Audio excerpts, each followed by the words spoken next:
अस्सलाम वालेकुम, hi and hello, welcome to the end sports pulse. खेलों की इस दुनिया में आप सबको खुशामदीद कहती हूँ। वेल जनाब, T20 वर्ल्ड कप जारी है। 9th एडिशन है T20 वर्ल्ड कप का। आप और हम इंजॉय कर रहे हैं, टीम्स आगे बढ़ रही हैं। तो मैंने कहा कि हम जो मैचेस होते हैं डेली, इन पर तो बात करते हैं। ज़रा ओवरऑल इस T20 वर्ल्ड कप पे मैं बात करना चाह रही हूँ। अब तक जो ग्रुप की सिचुएशन बन रही है, जो सिनेरियोज बन रहे हैं, और इसके अलावा सबसे बड़ी बात, ये जो लोग बड़ा इंतजार कर रहे हैं, फैंस बड़ा इंतजार कर रहे हैं, टीम बड़ा इंतजार कर रही है कि क्या होगा आयरलैंड वर्सेस यूएसए के मैच में। बारिश होगी नहीं होगी, क्या रिजल्ट आएगा, और जी फिर पाकिस्तान आयरलैंड का मैच क्या हो पाएगा या नहीं हो पाएगा। यानी सर जुड़े हुए हैं कि किसी तरह पाकिस्तान सुपर 8 में पहुंच जाए। मेरा सिर्फ एक क्वेश्चन है, जस्ट वन क्वेश्चन, क्या पाकिस्तानी टीम इस परफॉर्मेंस के बाद सुपर 8 में पहुंचना डिजर्व करती है? क्या अभी तक जो टीम्स सुपर 8 में पहुंची हैं उनमें से कोई एक ऐसी टीम है, एक ऐसी टीम जो कि सिर्फ इस वजह से पहुंच गई हो कि कोई दूसरी टीम अपना मैच हार गई या बारिश हो गई वहां पे? आप अगर साउथ अफ्रीका की बात करें, सबसे पहले वो पहुंचे सुपर 8 में। इंडिया की बात करें तो अनबीटेबल सुपर 8 में पहुंच रहे हैं। इसी तरह से ग्रुप सी में आप देखें तो वो ग्रुप की जो दोनों टीम्स हैं वो डिसाइड हो चुकी हैं। एक है अफगानिस्तान जो कि लीड कर रही है ग्रुप में, और दूसरी है जनाब वेस्ट इंडीज। दोनों की जो परफॉर्मेंसेज है हमारे सामने है। खास तौर पर अगर आप अफगानिस्तान की बात करें तो उनके सामने तो जो टीम आई है, चाहे छोटी है चाहे बड़ी है, चाहे न्यूजीलैंड है चाहे उनके सामने जनाब PNG है, उन्होंने सबको थ्रैश करके रख दिया है, क्रश करके रख दिया है। और यही वजह है कि इतने अच्छे रन रेट के साथ वो इस वक्त जनाब लीड कर रहे हैं। इसी तरह वेस्ट इंडीज़ को देखने अपने होम ग्राउंड का फ़ायदा उठाया और मैच जीते हैं और अब पहुंचे हैं वो। और अगर आप दूसरी टीम्स की यहाँ पे बात करें तो ऑस्ट्रेलिया पहुंच चुकी है, और ऑस्ट्रेलिया ने जो ऑल राउंड परफॉर्मेंस दी है इस वर्ल्ड कप में उससे हम सब वाकिफ़ हैं। वो किस तरह से जीत के पहुंचे हैं, इंग्लैंड को किस तरह से उन्होंने हराया और नमीबिया को किस तरह से उन्होंने वन साइडेड मैच में हराया। तो कोई एक टीम आपको ऐसी दिखाई दे रही है कि जो कि इस वजह से पहुंच गई हो कि भाई कुदरत का निज़ाम चल गया? या अगर इंग्लैंड की बातें हो भी रही हैं, मैं मान लेती हूँ कि यहाँ पे इंग्लैंड की बात किसी न किसी तरह हो रही है कि भाई वो नमीबिया से वो भी मैच जीते, उसके बाद ऑस्ट्रेलिया जो है वो फिर हरा दे स्कॉटलैंड को, या अगर बारिश हो गई तो फिर इंग्लैंड नहीं पहुंच पाएगी। लेकिन इंग्लैंड ने प्रूव किया है कि अगर वो पहुंच भी जाते हैं, या भाई आप ये कह लें कि हम कहें कि भाई जो ऑस्ट्रेलिया है उसने स्कॉटलैंड को हरा दिया, जो कि बिल्कुल ज़्यादा चांसेस हैं, लेकिन अगर स्कॉटलैंड इंडिया ऑस्ट्रेलिया को हरा दे तो एक अफसोस होगा कि चलो भाई इंग्लैंड भी अच्छा खेल रहा था। वो इस वजह से कि उन्होंने प्रूव किया अपने आप को। आप देखिए कि उन्होंने किस तरह से ओमान के खिलाफ वो जीता है, 49 पे टीम को आउट किया है। फिर उसके बाद जो अचीव की, जो स्कोर उन्होंने बनाया, उनको पता था कि रन रेट नेगेटिव में जा रहा है, एक मैच वॉश आउट हुआ है, हमने किस तरह से खेलना है। आप देखिए 19 गेंदों पे 50 रन बना दिए उन्होंने। 300 के 400 के स्ट्राइक रेट से उनके बल्लेबाज खेले हैं। और एक हमारी अप्रोच थी, हमारे सर पे भी तो जिम्मेदारी थी भाई कि आपने कनाडा से सिर्फ हारना नहीं है, बल्कि 14 ओवर के अंदर अंदर आपने मैच को फिनिश करना है, रन रेट को बेहतर बनाना है। लेकिन हमारी टीम को कुछ पड़ी भी नहीं थी, हमारी टीम को सिर्फ जीतना था, क्योंकि उनको पता था कि इस रन रेट के साथ हम आगे, मतलब वो रन रेट जो रिक्वायर्ड है हम उसे हासिल कर ही नहीं सकते हैं। तो एक ऐसी टीम जो कि खुद कुछ कर ही नहीं रही है, कि जिसकी सिर्फ कोशिश ये है कि किसी तरह हमें जो ट्रोल हो रही है, बैशिंग हो रही है, इससे हम बचें, जान बचाएं और हम बस इसलिए जीत जाएं, तो क्या वो टीम डिजर्व करती है आगे बढ़ना? क्या यूएसए की टीम डिजर्व नहीं करती इस ग्रुप में आगे बढ़ना, जो कि आप देखिए मुसलसल जीतती चली आ रही है? चाहे उसके सामने कनाडा आया या पाकिस्तान आया, इवन इंडिया को कितनी अच्छी टक्कर दी है उन्होंने। एक वक्त में मैच बिल्कुल ऐसा हो गया था कि बिल्कुल इंग्लैंड का पलड़ा भारी था, लेकिन फिर वो कहें कि उनको उस रूल का नहीं पता था, वो जो स्टॉप क्लॉक का रूल। और फिर इंडिया की टीम बहुत ज़्यादा तगड़ी है, बहुत ज़्यादा प्लानिंग के साथ बढ़ते हैं और स्ट्रेटजी उनकी बड़ी अच्छी, इतनी एक्सपीरियंस टीम, तो वो हमें दिखाई दिया। वो जिस तरह फिर शिवम दुबे और सूर्या कुमार यादव जो है मैच निकाल के ले गए, लेकिन यूएसए की तारीफ बनती है यहाँ पे। और ये वो प्लेयर हैं यूएसए के जिनके पास कोई बड़े बड़े कॉन्ट्रैक्ट नहीं है, कोई इनको आईसीसी का जो रेवेन्यू आ रहा है उसमें से हिस्सा नहीं मिल रहा, यूट्यूब के राइट्स इनको नहीं चाहिए, मंथली रिटेनर्स इन्हें नहीं मिल रहे हैं, बड़े लग्जरी किस्म के कॉन्ट्रैक्ट्स नहीं है इनके पास, लेकिन ये परफॉर्म कर रहे हैं। आपको पता है जो यूएसए का प्लेयर है उसको पर मैच कितना पे किया जा रहा है इस वक्त? पर मैच $250 US जी, $250 उनको पर मैच पे किया जा रहा है।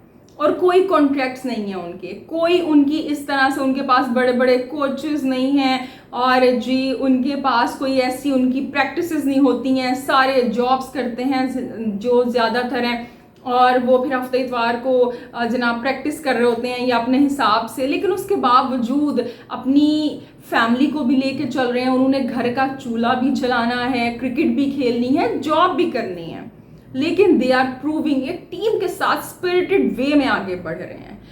पाकिस्तान को टक्कर देते हैं, इंडिया को टक्कर देते हैं, तो वो टीम क्या डिजर्व नहीं करती, या पाकिस्तान जैसी टीम डिजर्व करती है? बाबर आजम की आप बात करें, रिजवान की बात करें, शाहीन की बात करें, ये वो प्लेयर्स हैं जो इस वक्त A+ कैटेगरी के अंदर हैं। और आपको पता है इनका जो कॉन्ट्रैक्ट जो इनको नए मिले हैं, जो इनको मंथली रिटेनर मिल रहा है वो कितना है जनाब? आप सुनेंगे तो कुछ लोगों को इल्म होगा, बड़ी अच्छी बात है, लेकिन जिनको इल्म नहीं वो हैरान रह जाएंगे कि पाकिस्तान जैसा मुल्क कि जिसमें इस वक्त बड़े डाउनफॉल का शिकार है, रिसेशन चल रही है, अनएम्प्लॉयमेंट है, लोग परेशान हैं, लेकिन उसके बावजूद जो हमारे खिलाड़ी हैं उनके कॉन्ट्रैक्ट्स, शाहाना जिंदगियां देख के आप हैरान रह जाएंगे। हम जनाब आपसे यहाँ पे शेयर करते हैं ज़रा।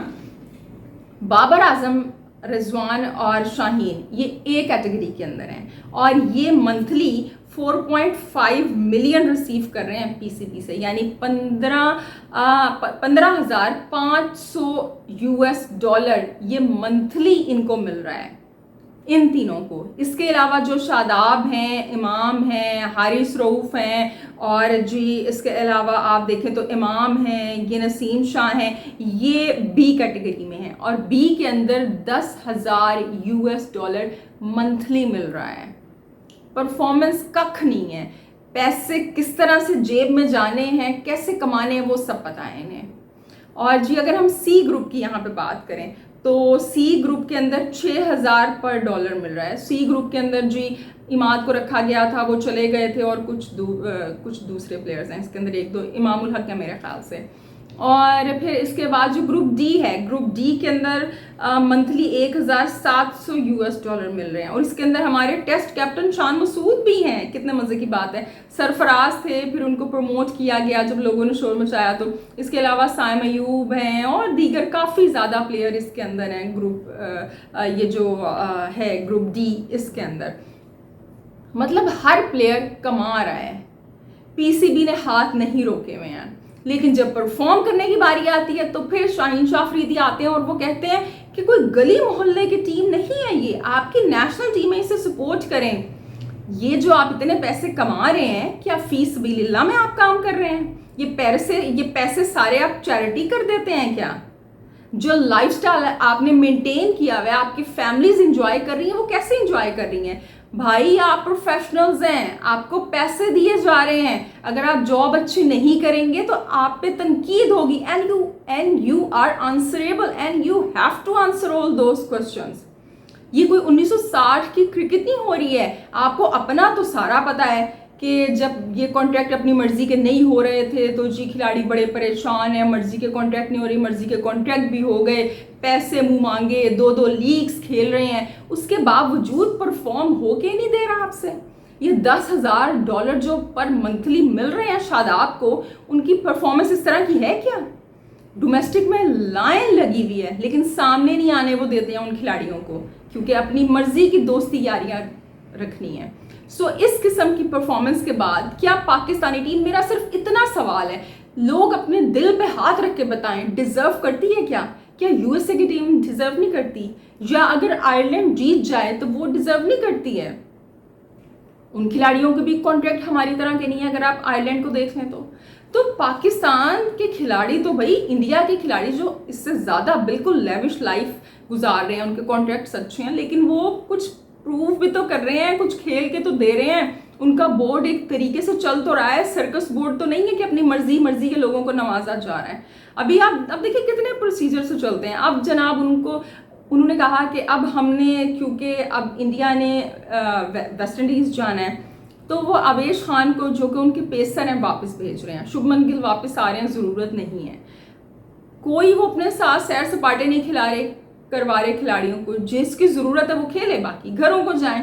हमारे यहाँ तो पता नहीं स्पोर्ट्स स्टाफ के नाम पे और पता नहीं कौन कौन टीम में शामिल है। अभी तो ये लोग ये जवाब दें कि ये जो इतनी बड़ी ये जो 7 टीम के अलावा जो स्क्वाड गई हुई है, सारे क्रिकेटर्स के अलावा ये जो सारे चीफ सेलेक्टर्स हैं, उनकी फैमिलीज़ हैं, पता नहीं कौन कौन सा कोच रखा हुआ है, उसका टीए डीए सब पे होगा, और टीम की परफॉर्मेंस 0, 0, निश्ता कुछ भी नहीं है। तो जी मैं तो सिर्फ ये कहूँगी, मैं सपोर्ट कर रही हूँ यूएसए को, खुलेआम सपोर्ट कर रही हूँ। अगर किसी को बुरा लगे, आप लोग क्रिटिसाइज़ करना चाहें, आप बिल्कुल करें। मेरा सिर्फ ये मानना है कि टीम वो पहुँचे जो डिज़र्व करती है, दिल से खेल रही है, मुल्क के लिए खेल रही है, एक होके खेल रही है। तो जी ये थी कुछ वीडियो, मैंने कहा आप लोगों से कुछ बात करते हैं, और जो डेली में मैचेस होते रहते हैं उन पर तो हम बात करते ही रहते हैं। तो ये एक ऐसा टॉपिक था, क्योंकि सोशल मीडिया पे एक ये लगार है कि किसी तरह ना पाकिस्तान सुपर 8 में पहुंच जाए, चाहे टीम का दिल हो ना हो पहुंचने का, लेकिन जो सोशल मीडिया के मुजाहिद है ना, ये पहुंचा दे किसी तरह टीम को। खैर जी, बहरहाल अब आपसे कल मुलाकात होगी। अपना ढेर सारा ख्याल रखिएगा, हंसते मुस्कुराते रहिएगा, क्योंकि आप मुस्कुराते हुए बहुत अच्छे लगते हैं। अल्लाह निगहबान।